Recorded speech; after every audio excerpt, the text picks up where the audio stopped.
Okay, excuse me. Item 7 is National Priority Project Update, FY22 22 funding and recommendation. Thank you. So thank you, Chair Carroll. This is my item again. Hello, Approval Authority members. This is, you've got item 7, National Priority Project Update, and FY22 funding recommendations. So you can see there are 2 staff recommendations here. The item is in front of you. The first recommendation is to approve a revision to one of the FY20 National Priority projects descriptions. And the next action is to approve the project funding for the FY22 National Priority project areas. And a reminder that anything in FY22 is based in our FY21 last year's Notice of Funding opportunity.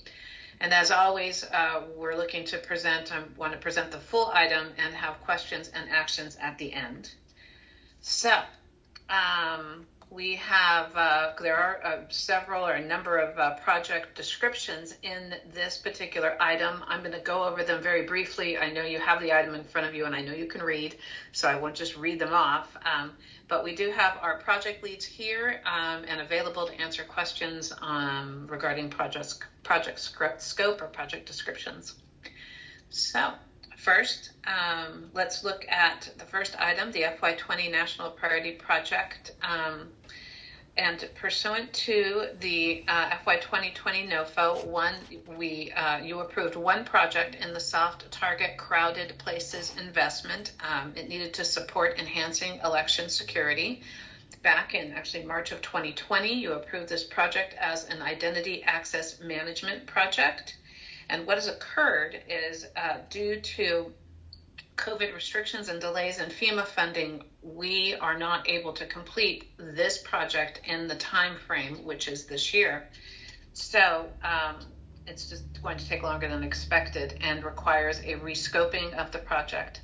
So in order to execute project activities within this year, the performance period, the management team has identified national best practices in order to rescope project deliverables. If we can move to table 1, Sarah, the next page. You can see in this table both project descriptions, the current project and then the revised recommended description. Both projects you approved 2 phases. This project had 2 phases. There is a gaps and needs analysis in phase 1. And then there is an equipment procurement. So phase 1 in both project descriptions remains the same. It would be to conduct a gaps and needs assessment of the Bay Area election security needs, including areas related to populations with access and functional needs. The second portion of the project is where we need a revision, again, in order to complete in the performance period timeframe. The Identity Access Management Project was to develop technology to support dual factor identification for access and functional needs populations. The gaps and needs analysis in this project will just take too long. We can't complete it this year, so we would recommend looking at, we've been able to identify a best practice in Denver, and that Denver has used this successfully, and FEMA has okayed it. It still supports access and functional needs in the election cycle. And this equipment procurement would be to identify customized needs to equip mobile voting vehicles. And these would be used to support secure election voting locations in the Bay Area in an occurrence of a natural disaster as well as a terrorist attack. And we would conduct regional procurement of 4 of the voting vehicles in order to be positioned in the Bay Area at agreed upon locations. So that revision would be for the equipment. So we'll come back and ask you for that approval at the end of the item. The next topic item is for the FY22 National Priority projects. So, Sarah, if you'd like to go to the next page, on pages 3 and 4 in Table 2, you can see that we're looking at the same national priority project areas as last year. There were 5 areas. The required amount is a 30% investment in the national priority projects, which is a total of $9,303,750. Each of our national priority project areas are required to be funded at either 5%, which is $1,550,625, or at 7.5%, which is $2,325,938. So I'm going to discuss these descriptions of the projects in Table 2 briefly. Again, project leads are here for questions at the end. The first national priority project for FY22 we're talking about is enhancing the protection of soft targets in crowded places. We're recommending adding 2 more of the mobile voting vehicles for underserved and access and functional needs populations. We would be this would provide a total, an estimated total of 6 additional locations supporting Bay Area elections, and this would be ready by the 2024 election. Another project within this area would be the High Yield Explosive Equipment and Training Project. They are K9 explosive teams. This project would continue the partnership begun in the FY21 National Priority Project with the 3 Bay Area international airports and would add 4 additional K9 explosive teams to the Bay Area airports.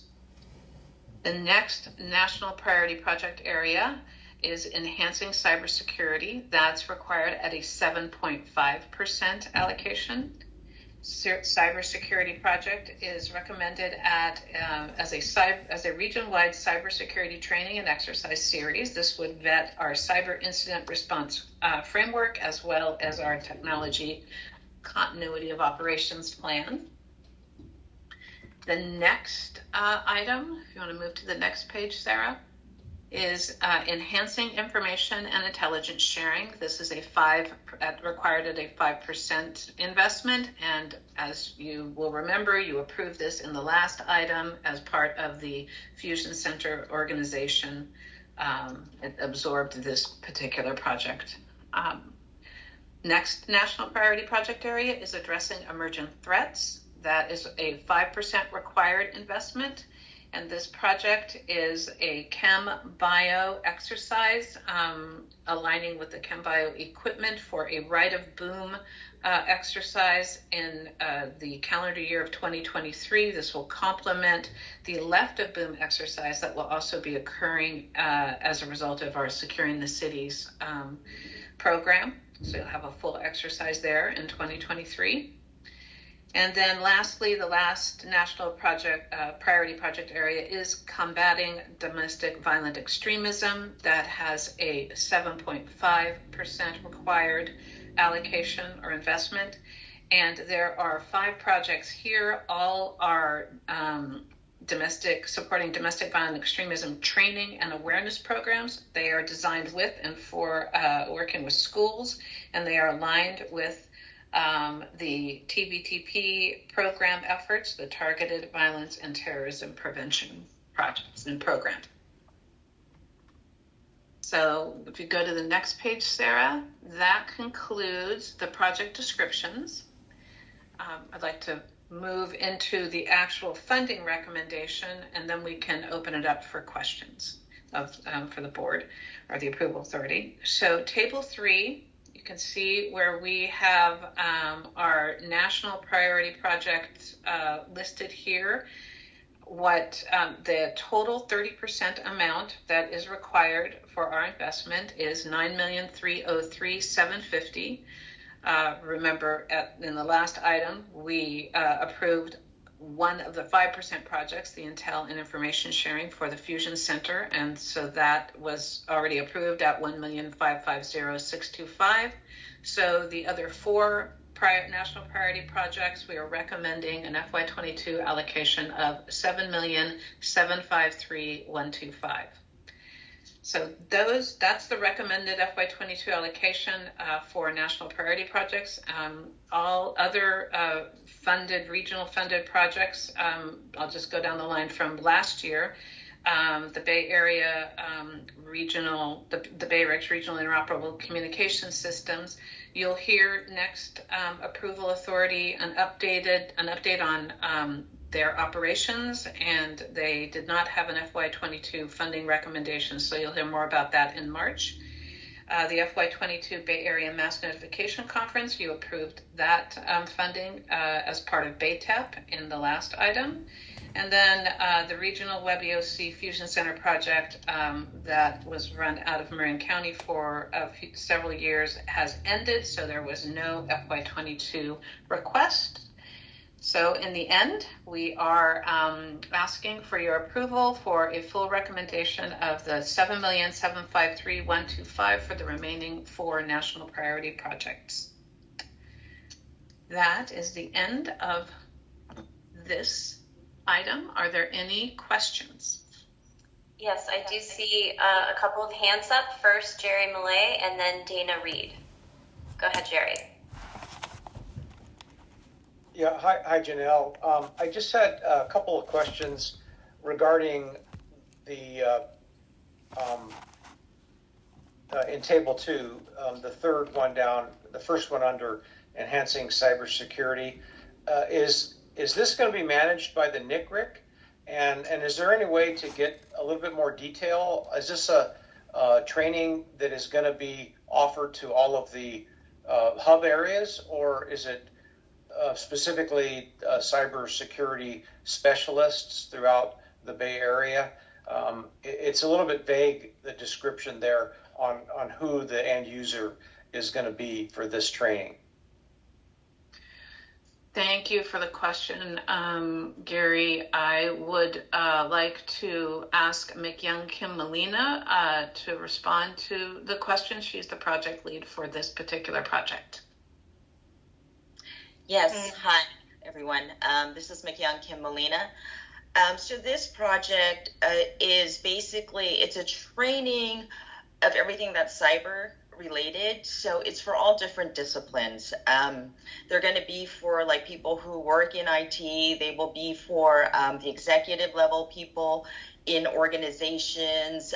They will be for law enforcement specific trainings and any fire specific trainings and public health. And also with the Emergency Operations Center. That's something that we've also been exposed to this past couple of years during COVID. So it's basically, it's not just for IT. It's supposed to be like multidisciplinary, a lot of different types of trainings. And so it will be administered through the UASI and, of course, in partnership with our BayTEP program.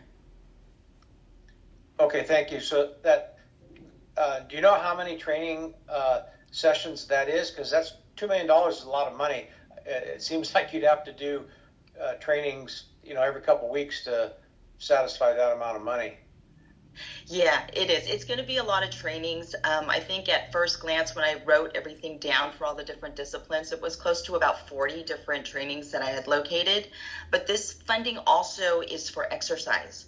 So part of this project is that we are going to do individual exercises for each of the jurisdictions that speak specifically to their cybersecurity needs.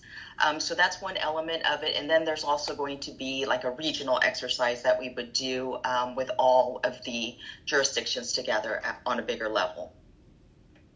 Okay, and that'll be done in this calendar year, 2022? Or longer? 2023. This performance period for FY22 is the calendar year of 2023. Okay, thank you. Thank you, McYoung. Thank you, Gary. And it looks like there's another hand up. Dana, yeah, go ahead, Dana. All right, thank you, Madam Chair. I just want to thank the management team for the review and revision to the AFN cybersecurity related voting options for underserved and AFM populations. In particular, I'm happy we took a look at this and made sure that this project is in alignment with California law.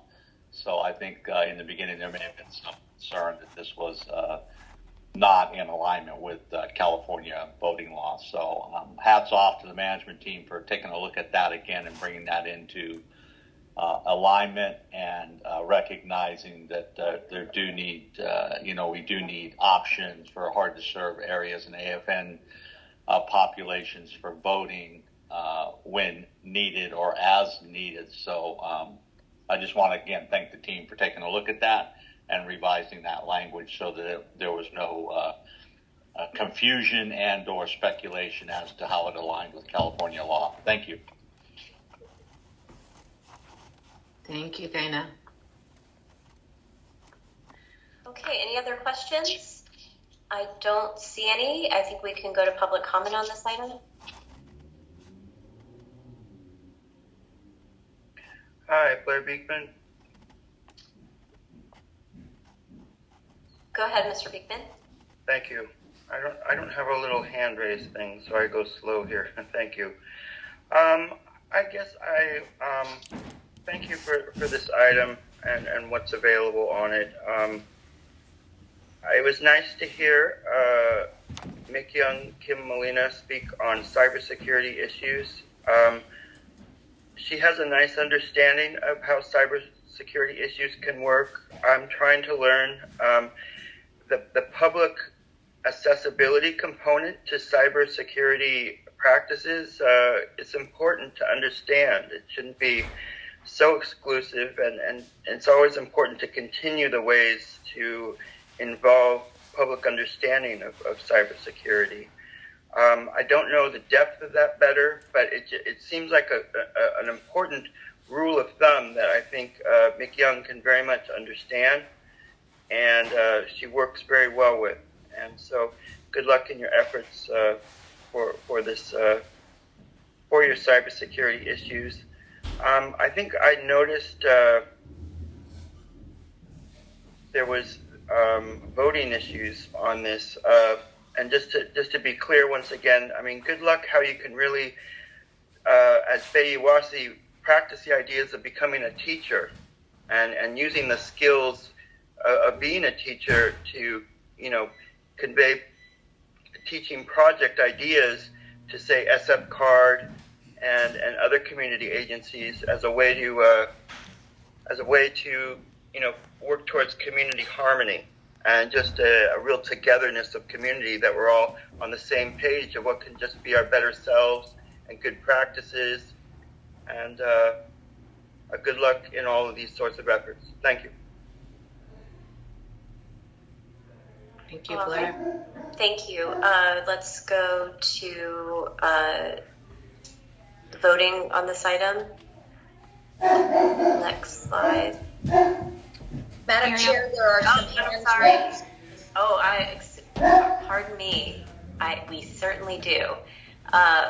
Forgive me for that. Let's go to, and I will go in the order that I'm seeing them. Brent Turner, go ahead for public comment. And yes, there's 3 minutes for each comment, okay? 3 minutes for each person. I see 4 people in the queue. We'll start with Mr. Turner. Thank you.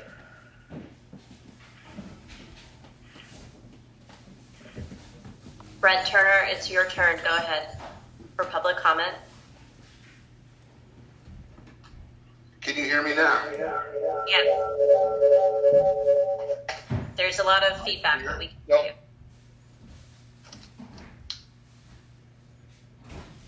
I'm sorry, I'm not getting a response. Can you hear me clearly? Yes, we can hear you. Go ahead. Okay, thank you very much. Okay, my name is Brent Turner, and I'm just wanting to make general public comment on this particular item. For those that have studied this issue of election system reform, we just wanted to put in a comment. First of all, I wanted to thank Election Commissioner Chris Jordanic in San Francisco for highlighting that there was some manicuring necessary on this item, and I think that was accomplished. Myself, I've been working in the election reform space since the early 2000s, so for about 20 years pro bono, with the message being, if you're going to use software in an election, it should not be proprietary intellectual property software. It should be general public license open source software. So if the group here convened could take a special look and gather an understanding of this work. I've been working with folks like former CIA Director Jim Woolsey and Richard Painter and other nationally known figures to say we have currently a problem with the only available vendors for voting systems operating off Microsoft systems and utilizing proprietary software. So we're looking for a sea change, a shift. And San Francisco County, interestingly, is now leading the Bay Area and California toward that goal. More interestingly is that Mississippi is now ahead of California on this issue of election security and technology, as they are utilizing open source general public license paper ballot systems. So that deserves some recognition. We have had conversations with Congressman Swalwell, and he thought it would be good to have open source voting systems as part of the critical infrastructure bill, but I don't think that was accomplished. So here we are in this moment, just looking to this group and others. I think we got off track with the internet piece of this conversation, because I think it's fairly well stipulated that internet voting is not something we want to attempt in this moment. It may be worthy of conversation, but certainly the problems with the internet are obvious. We want the disability community to be accommodated, but that has to occur within the parameters of an open source environment. So I'm hopeful that we can move forward with this good work that you're doing, and it's appreciated, and I'm looking forward to more conversation surrounding open source voting. Thank you for your time.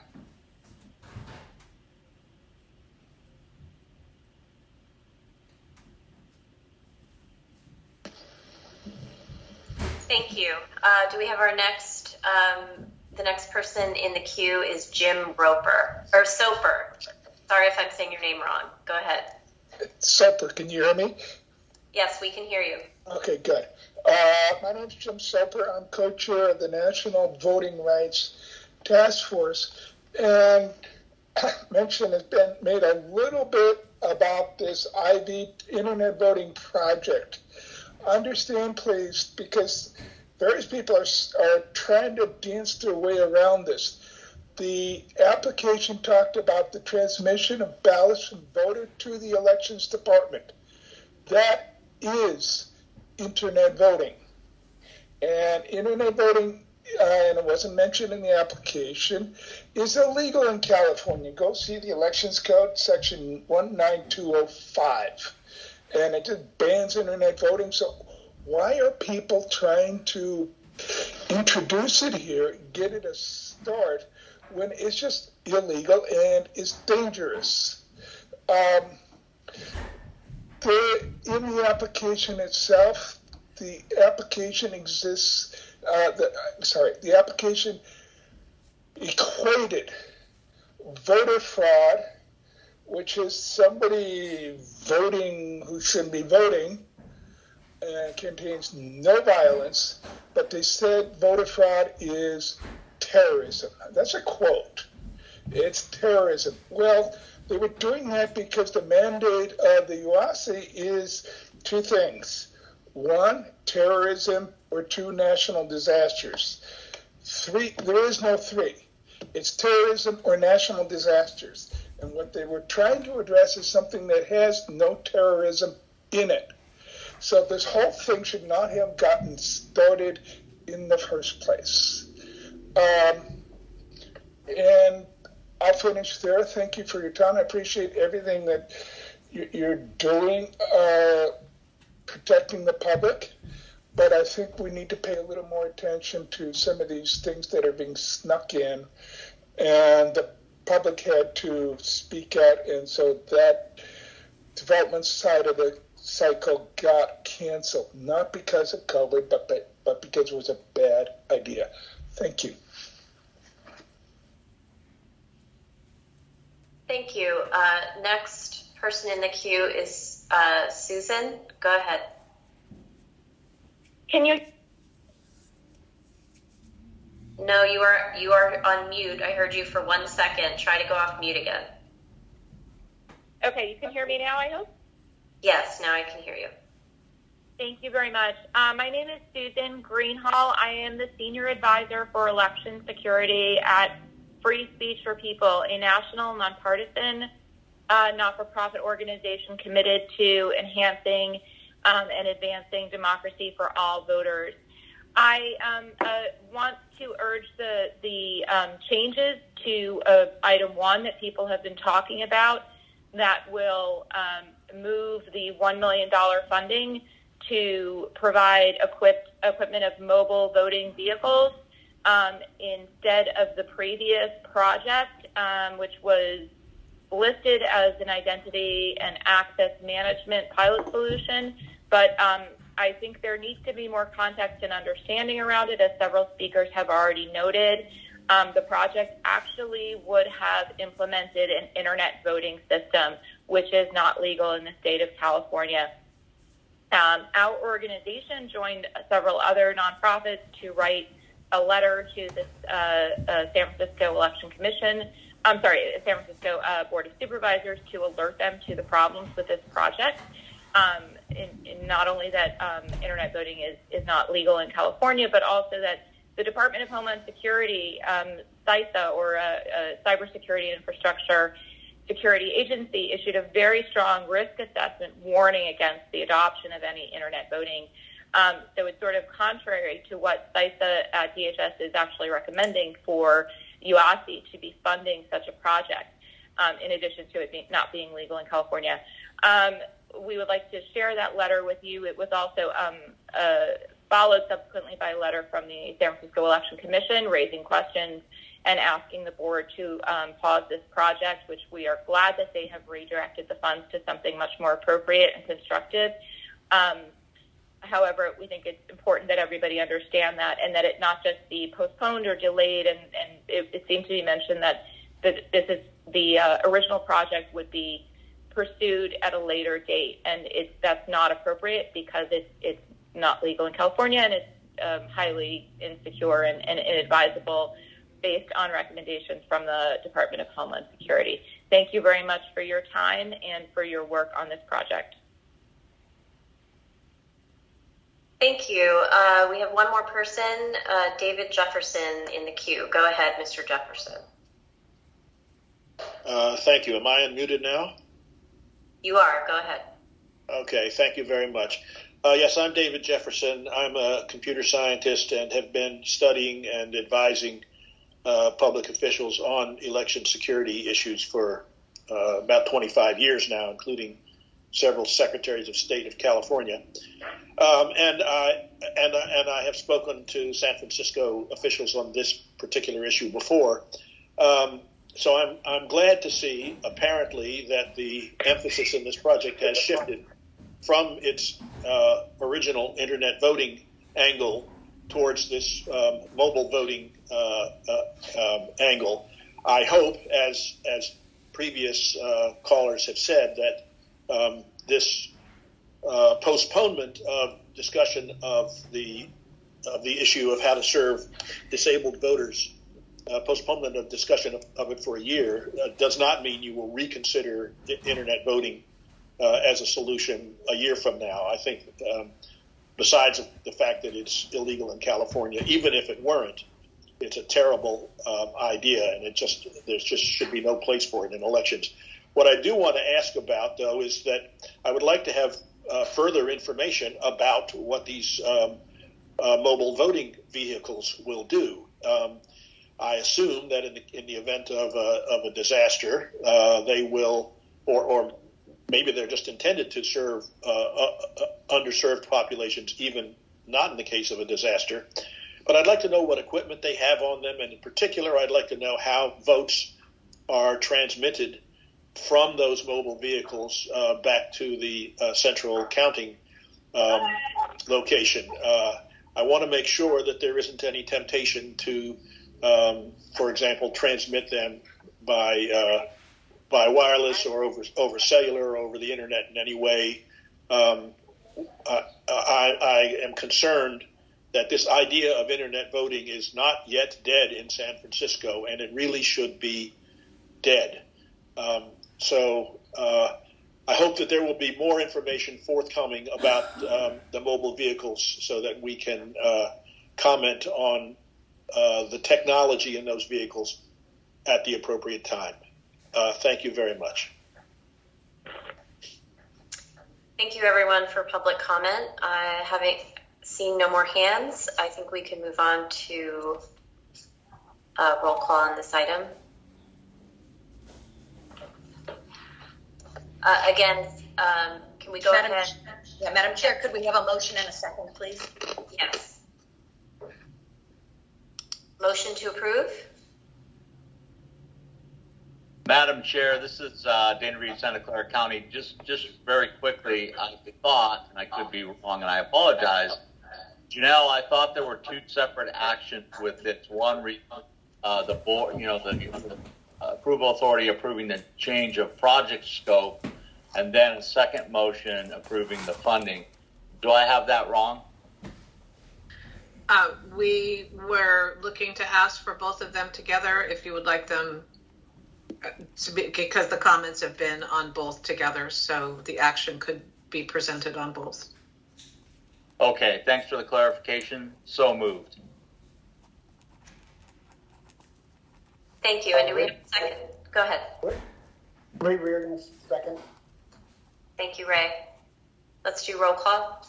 Sure. City and County of San Francisco. Mary Ellen Carroll, aye. County of Alameda. Rich Lucia, aye. City and County of San Francisco. Erica Articeros Brown, aye. City of Oakland.